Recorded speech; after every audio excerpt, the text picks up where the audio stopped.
What's good, everybody? Today's video, we're gonna do a step-by-step do-it-yourself walkway path on the side of your house. I'm gonna show you how to create a beautiful paver path from the beginning to end, how much of a dig to the foundation and tamping you need to do. We put a lot of effort into this to bring the project to life, so get ready to learn all the essential tips and techniques. Stay tuned for the whole video. All right, so what we're doing here is we have to go and essentially dig up about 3 inches of this HPB. This is a little different. This is a sand and gravel base, whereas this is pea gravel. There's no sand in here. This is just a little gravel, so this is why we use this. And then once all this is dug up, I'm going to take the vapor barrier, which is going to be our weed barrier, and we're going to lay it down. Then we're going to take this dirt, dump it over, and then we're going to have to do it. And we're going to put these giant pavers on to make the stairs. So just do this. So we put the weed barrier. As you can see, we put all the HPB and the rocks on our weed barrier, and now we're tapping it. All right, so it's been 3.5 hours, and this is where we're at. So I have to clean out the front, and I'm going to show you that. But anyway, so yeah, we got basically half of it done, so we got another half to go,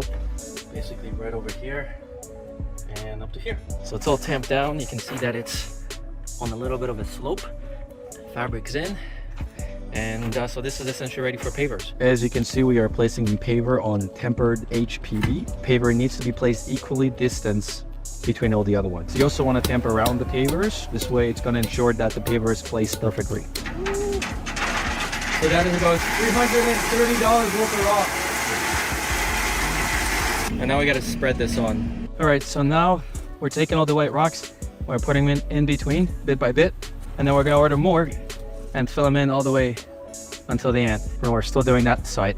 But the end isn't here. All right, so this is the final path. We got actually more marble rock than we needed it, so we kind of filled in pretty much all the stairs here and here. So now it's like a nice seamless transition. Not bad for under $2,000 just the materials, and we've saved about, in total, probably $4,500 to $5,000 if we were to pay someone else to do it. So is this something you should do? I would say, why not? And that's the video. Thank you so much for watching. We'll see you in the next one.